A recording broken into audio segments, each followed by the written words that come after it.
What's up, guys? It's Jay. MorninAfterKill. And E3 has begun. And one of the games that I'm very excited for is Star Wars Battlefront, which will be releasing later this year, November 17th. And EA just showed this gameplay at their EA conference. However, there was some issues with the Twitch servers being overloaded and quite a few people missed it. So I wanted to go over some of the more important things shown in this gameplay for you guys, and already you can see that it's being shown in a stunningly beautiful 60 frames per second. And interestingly enough, this footage is being claimed as being captured from a PlayStation 4, which makes me very happy for two reasons. Number one, EA does 60 frames per second pretty well on next generation consoles. And number two, that means I don't have to buy this game on the PC to get the experience that I want from this game and have to use EA's Origin service, because I uninstalled that when I uninstalled Titanfall, because, man, I just really don't like Origin.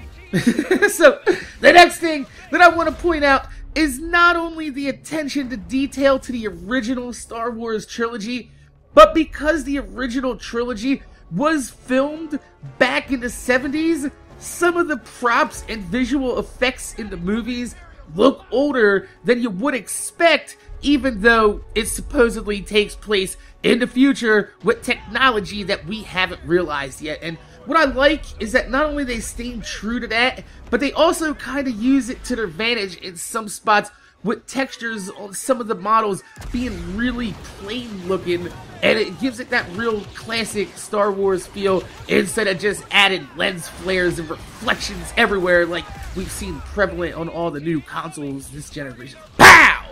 Lens flares! PS4. It's also nice to see some type of aiming down sight mechanism, because I know I've heard rumors that this game isn't built to be played aiming down the sights for every kill, and we'll see a lot of examples of that throughout this trailer. But even though it's an old school like scope style ADS like you would see from like Ghost Recon or SOCOM, I think it's really nice that it transitions really well from first person to third person, depending upon which view that you'd like to play it.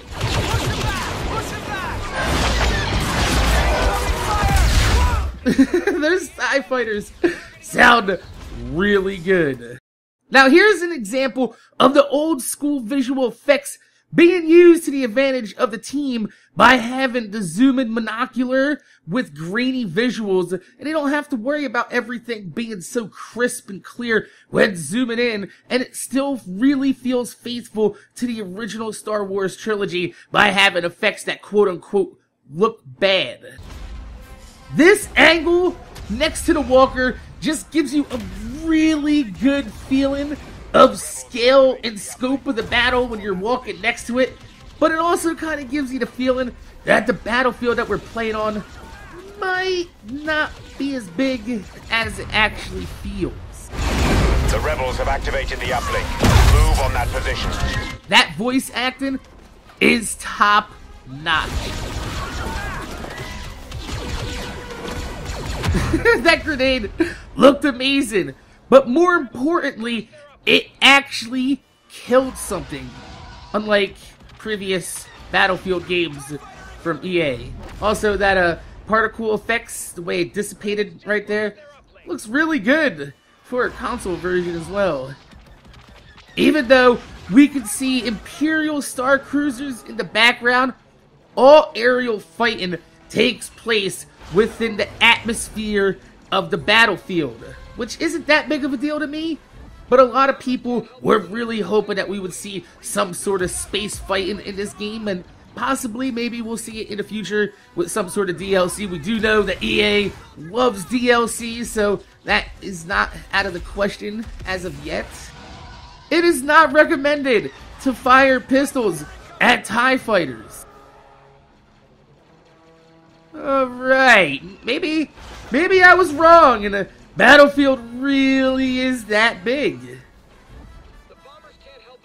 Also, it might be worth noting, but the gameplay seamlessly switched from first person to third person, and most of you guys watching this trailer probably didn't even realize it, even though that's probably one of the coolest features being shown in this gameplay. It's also recommended to not fire your pistols at chicken walkers. That booster pack jump is probably one of the cooler ways to add in jumping mobility mechanics without just tossing in the industry standard 2014 double jump and wall running. It also had quite some distance to it. Got away from that chicken walker pretty goddamn fast. That stormtrooper just got a hit marker on this rebel. That's fake. Everyone knows stormtroopers can't hit anything. Even though the vehicles look strong, they are not invincible.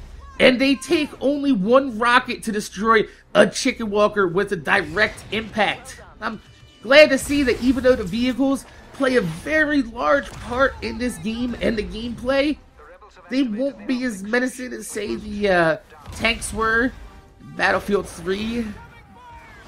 Now, this part is absolutely amazing. It just blows me away, because if you would have shown this to me when I was a kid, like 8, 9 years old, 1990, 1991 era, and you just showed me this gameplay, I probably wouldn't have believed you that this was an actual video game, because not only do you really get a feeling for how big this battle is, but just take a look at everything going on all around you. The sounds, the visuals, it really does. It puts you on Hoth in the middle of a Star Wars battle. And honestly, this is everything I've always wanted in not only just a Star Wars game, but a first-person shooter right here. I really don't think that there is going to be a dull moment going on this battlefield. I mean, you got the AT-ATs, the AT-STs, you got the people having a ground battle over here, and the rebels are coming in on their fucking snow speeders, they're avoiding enemy TIE fighter fire, they're flying through the legs of the walkers. It just looks really well done. It just really makes me scared that EA is gonna fuck the launch of this game up. Please. Everything looks 100% on point in this pre-alpha gameplay.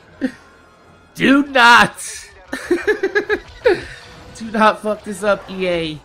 I can't take it. You break my heart. I'm so hype. But I really do like the fact that even the aircraft don't use typical real-life physics. And you see this TIE fighter doing aerial maneuvers that just make the jets in Battlefield just look really lethargic in nature. But once again, you know, the environments, the abilities, it's all looking like it's coming together really, really well. Especially the inclusion of an epic boss-style showdown. Like, Darth Vader just shows up and Luke Skywalker shows up. He's like, I'm the cock knocker. He's like, why do you call it the cock knocker? He's like, funny story. So, I have no clue how they're going to handle who gets to play as Darth Vader, or, you know, Luke Skywalker, whether or not you have to earn this, like a kill streak, or, you know, if it's actually like an enemy inside the game. But it looks like that you're actually playing there, because there are modifiers that are coming up saying that you got to kill as Luke Skywalker. But either way, it looks super OP, and by OP, I mean really fucking fun. So, my name is Jay. MorninAfterKill. I want to thank you guys for watching. Make sure you guys rate, comment, subscribe. If you could leave a thumbs up on the video, I'd highly appreciate it, because it gives me motivation to make more videos for you motherfuckers and watch my motherfucking videos. You know what that was? That was me letting go of my dick. So, my name's Jay. MorninAfterKill. Thanks for watching. I'm going to see you guys later.